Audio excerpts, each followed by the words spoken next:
Hello everybody, my name is Ken. I own Bulldog Production House in State College, Pennsylvania, and I wanted to give you guys a cool rundown of this project that we recently shot for Canon Instrument Company. They produce these really cool devices that are way more complex than I could possibly ever understand, but somehow in the last 5 years of running my business, I found myself in this strange niche of explaining scientific products that I could never understand myself, but I really enjoy it. I'm kind of a nerd at heart, and learning about this kind of stuff and seeing all the kinds of cool different companies that are out there is really fun for me. So I enjoy getting to do this kind of different work. So let's go ahead and take you from the start to the finish here. This is just our simple intro with a PNG. Actually, they did provide a high quality version, but it was with the PNG off their website to start. And there's just a little simple zoom on that logo with a little sizzle reel here to kind of get into it. Just some nice little highlight videos so that we're not just starting, something like this where we just have our guy talking right away. That's a little disorienting for the viewer. This kind of helps pull people in, and then you bring their voice in under the B-roll here.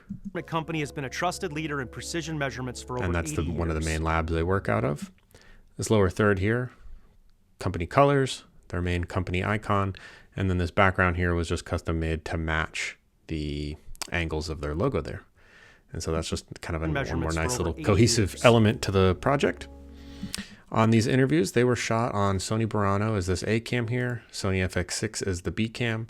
I think this one had a 50mm on it, and this was a 24-70 G Master. Music is from Artlist, by the way. They are what I've been using for the last few years, and they're pretty sweet. One thing I do wish I would have thought to do here, we changed our location literally last second. They decided they wanted to film in this new spot. And one thing I wish I would have done is brought some negative fill in here just to darken this side of the face a little bit. But these are kind of the decisions that you wish you had done afterwards when you're kind of picking your work apart. One thing that was funny about this spot, and we really didn't have time to move again, was this yellow box back here was so much more yellow. I'm not sure if I have you can see I'd use the hue and saturation curves to bring that thing down to make it a little bit less distracting. But that thing was a very bright element.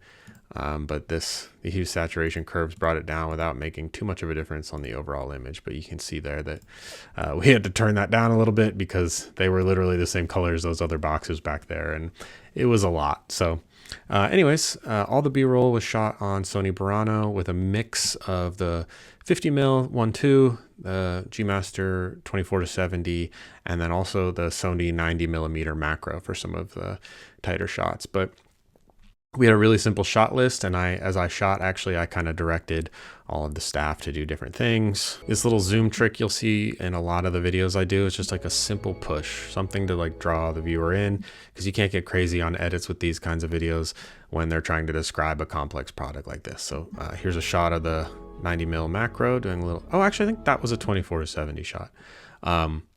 They get pretty tight generally. One thing that was funny is I had ChatGPT write me a script to resize this box automatically, but the longer the name got, the more it threw off this angle here. So I had to fix that every time. I missed that when on the first round through there. Everything on this was a tripod shot, except for one or two handheld shots like here, where it's just easier to get handheld. And I think on this instance is first or second time I was using the Burano for real, and I don't remember if I remembered to turn on the image stabilization, so I probably wish I would have done that.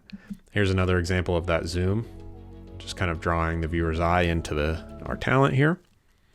And yeah, the rest is, here's like a nice little transition I did. And also everything was shot at 60 frames per second to give ample coverage of this B-roll, because this whole thing was only shot in a day. So when I do that kind of project, I like to make sure I have enough B-roll. And so I pretty much shoot everything in 60, especially if it's not a lot is happening. Like it doesn't matter anyways. And it just, as a habit I've kind of picked up on over the years, and something that I like to just make sure I do. And this shot is a good example of where you can see one of the subtle differences between the Burano and the Sony. The Burano was shot XAVC, so it wasn't RAW. But you can still see, like, if you notice this red here, this is where one of the biggest difference comes in. If you notice this red here in his shirt, on the FX6, it's a little bit more orange. And you can see that kind of difference in colors all over the place, but it's most evidence in the reds. Even in like his lab coat is a little bit more accurate to what it was, where it's a little cooler on the FX6, but not a big deal on this kind of project. When you're not nitpicking, you can't really notice. The rest of this here, we were going through and just B-rolling. I think this was a 90mm macro shot with manual focus, just racking to this little PSI thing or whatever that thing did. And here he accidentally stuck his finger in the shot, but I kind of liked it, so I left it because it highlights that it's doing stuff. Then now the 90mm macro can resolve small images, but not as small as molecules, so we needed some stock footage, and that's what they had sent over. Directing him to use this. This was one, it was funny, he's right-handed, but I had to say, listen, buddy, you got to use your left hand so we can actually see what's happening. We had to do a couple takes just because he's not a lefty. That was a fun little moment. Another zoom, and the people working in the background is just kind of a cool little, I don't know, I like it. In one shot here, see if I could find it. One of the guys was eating lunch and it was super distracting. So I had to go in and mask it out.